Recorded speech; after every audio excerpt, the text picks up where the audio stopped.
In December 2006, the winds came up from the south, and for a start, they attacked the greenhouses here and took out 90 panes of glass.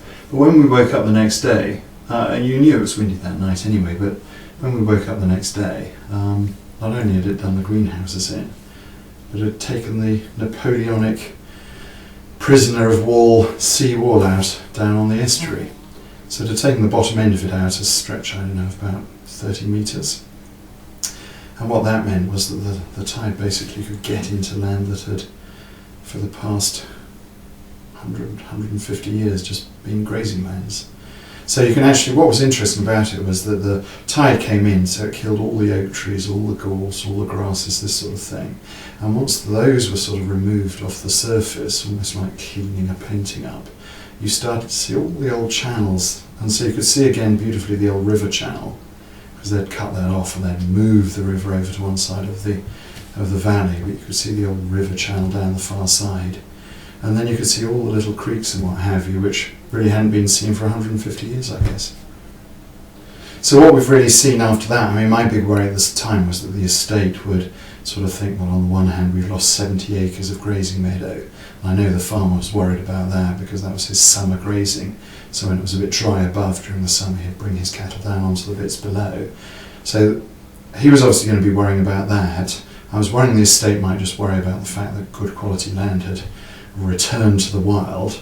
But fortunately, for whatever reason, the estate didn't sort of block up the gap and re-tame the land, and it's remained wild ever since. Well, I think pretty well all tides it will fill up at one end, and it's down at the south end that it's deepest, and it's up at the north end, upstream, that it's the tides has least influence. And what we've seen over the last 4 years is a sort of just a gently increasing diversity of salt marsh plants coming in. And what's extraordinary is, I mean, to give an example, 2 years ago, the whole thing just went, in about August and September, just went completely pale lavender blue, because what had clearly got in a year or so before were sea asters.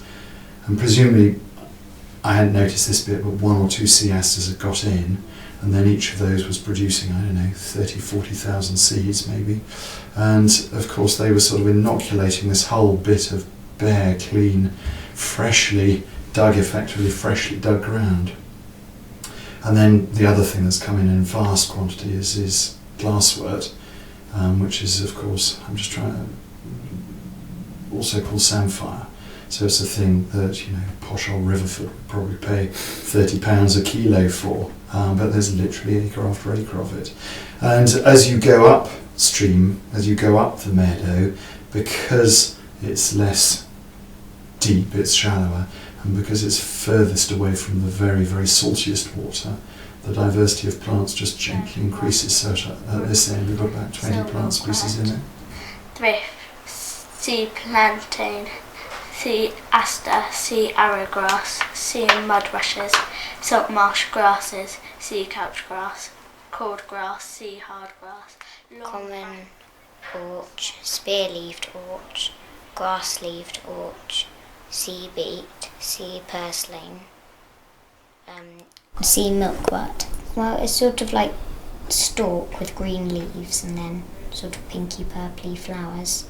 Prickly saltwort, brookweed, sea milkwort, cord grasses, long back sledge, and if you're very lucky, sea lavender.